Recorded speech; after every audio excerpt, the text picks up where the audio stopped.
आमतौर पर पारंपरिक रूप से घी को पहले निवाले के रूप में खाया जाता था और घी के साथ पहला निवाला खाने का विचार यह है कि घी एक चिकनाई वाला पदार्थ है जो पूरी आहार नली को चिकनाई देता है। आपको सबसे पहले इसे ही खाना चाहिए ताकि ये भोजन के प्रवाह को आसान बना दे। और भारत में एक कारण ये भी है कि कई तरीकों से मिर्च भारत का मिजाज है, ठीक है।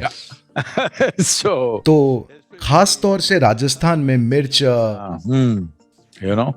क्योंकि अगर एक ऊंट भी खाता है तो ये स्वादिष्ट होना चाहिए। तो वहाँ सच में मिर्च पर बहुत जोर दिया जाता है। जब आप बहुत मसालेदार भोजन खाते हैं तो उसे खाने से पहले आपके भोजन मार्ग पर घी की परत चढ़ाना बहुत अच्छा है। आंध्र प्रदेश में, राजस्थान में, दूसरी कई जगहों पर जहाँ कहीं भी बहुत गर्म मसालेदार भोजन होता है वहां घी खाना भारतीय परंपरा का एक हिस्सा रहा है। उसे अलग रख दें तो घी का महत्व यह है कि यह आहार नली को साफ रखता है।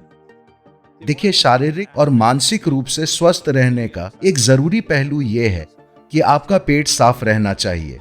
अगर आप किसी आयुर्वेदिक डॉक्टर या एक सिद्ध वैद्य के पास जाते हैं, अगर आप ये भी कहते हैं कि आप मानसिक रूप से परेशान हैं, तो वे आपके साथ पहली चीज, आपको रात में नींद नहीं आती, सबसे पहले वे आपकी सफाई करेंगे, क्योंकि इन सभी चीजों के लिए साफ पेट का होना बहुत जरूरी है।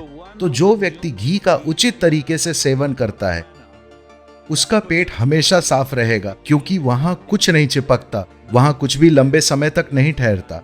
Today, colon cancer, intestinal cancer are becoming so big. आज पेट का कैंसर, आंत का कैंसर बहुत ज्यादा हो रहा है। ऐसा नहीं है कि आप इसे पूरी तरह रोक सकते हैं, पर अगर एक निश्चित मात्रा में घी का सेवन किया जाए तो ये घटना बहुत कम होगी।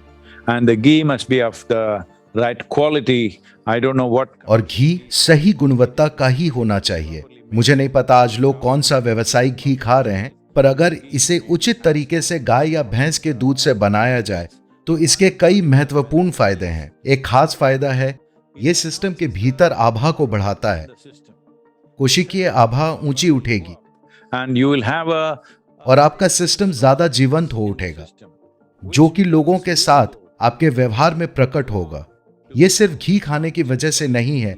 अगर आप घी और कार्बोहाइड्रेट, घी और चीनी एक साथ खाते हैं तो ये फैट के रूप में जम जाता है। पर अगर आप सिर्फ घी खाते हैं या भोजन के पहले निवाले के साथ थोड़ा घी खाते हैं तो ये चिकनाई के रूप में ज्यादा काम करता है। जब घी अकेला शरीर में जाता है तो उसे पचाने की शरीर की क्षमता बहुत कम हो जाती है, पर जब ये किसी चीज के साथ मिलकर शरीर में जाता है तो ये फैट इकट्ठा करता है। तो सुस्त जीवन के लिए, आपके सवाल में सुस्त जीवन का मुद्दा था, जो तभी होता है जब आप उसे चीनी और कार्बोहाइड्रेट के साथ मिलाते हैं, वरना घी आपको किसी भी तरह मोटा नहीं करता। ये आहार नली में एक चिकनाई वाले पदार्थ के रूप में ज्यादा काम करता है।